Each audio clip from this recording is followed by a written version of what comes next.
गुरु विष्णु गुरुर्देवो महेश्वर गुरु साक्षात् परब्रह्म तस्मै श्री गुरुवे नमः। कृष्णाय वासुदेवाय हरये परमात्मने प्रणताक्लेशनाशाय गोविंदाय नमो नमः। आप सभी भगवतजनों को आभा क्रिएशन का सादर जय श्री कृष्ण।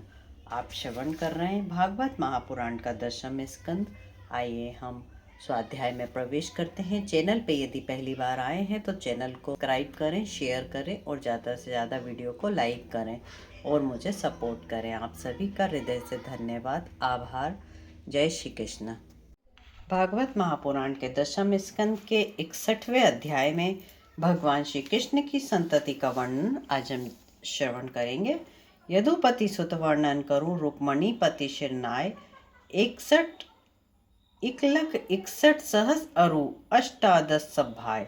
श्री सुखदेव जी बोले, हे परीक्षित, भगवान श्री कृष्ण की सब पत्नियों के 10-10 पुत्र हुए।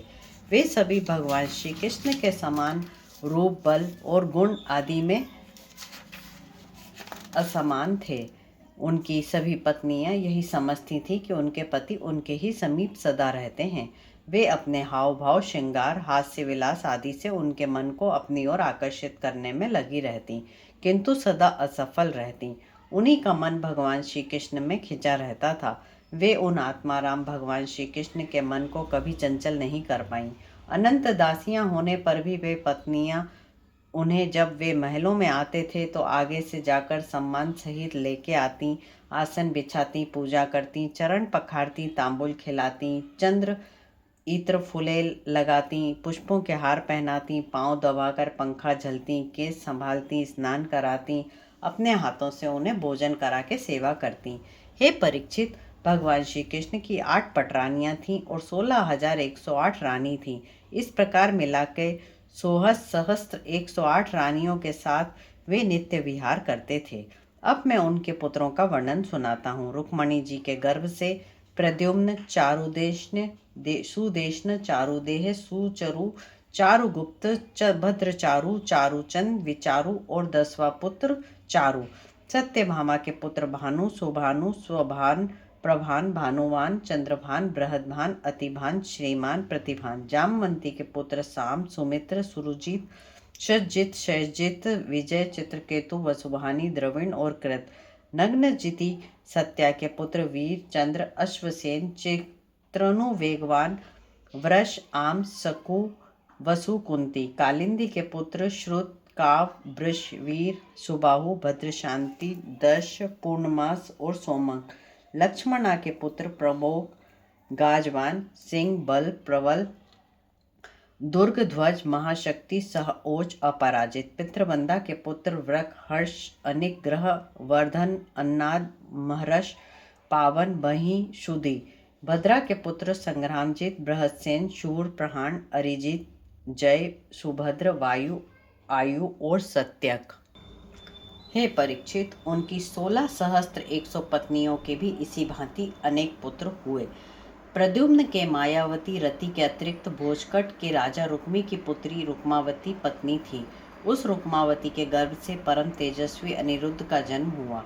इस भांति भगवान श्री कृष्ण चंद्र के पुत्रों की संख्या 1,61,080 थी और नाती पोते मिला के 1 करोड़ से अधिक थी। राजा परीक्षित बोले, हे भगवान, वह रुक्मी तो भगवान श्री कृष्ण से शत्रुता रखता था, फिर उसने अपनी पुत्री रुक्मावती प्रद्युम्न जी को क्यों ब्याह दी? श्री सुखदेव जी बोले, हे परीक्षित, प्रद्युम्न जी साक्षात कामदेव के अवतार थे। उनके रूप लावण को देखकर रुक्मी को पुत्री रुक्मावती ने उन्हें वरमाला पहना दी। तब प्रद्युम्न जी बलपूर्वक रुक्मावती को युद्ध में जीत के लाए। उधर रुक्मी ने भी रुक्मणी को प्रसन्न करने के लिए इस विवाह संबंध में विघ्न नहीं डाला। रुक्मणी के 10 पुत्रों के अतिरिक्त एक अति सुंदर कन्या भी थी, जिसका नाम चारुमती था, जिसका विवाह कृतवर्मा के पुत्र बलि के साथ कर दिया था। हे परीक्षित, उस रुक्मी ने अपनी पौत्री रोचना का विवाह अपनी बहन रुक्मणी के पुत्र अनिरुद्ध के साथ कर दिया। यद्यपि वह रुक्मी यह जानता था कि इस प्रकार के विवाह संबंध अनुचित हैं, फिर भी रुक्मणी को प्रसन्न करने से उसने ऐसा किया। उस विवाह में बलराम जी, श्री कृष्ण जी और अन्य भाई बंधु यादवगण भोजकट गए थे।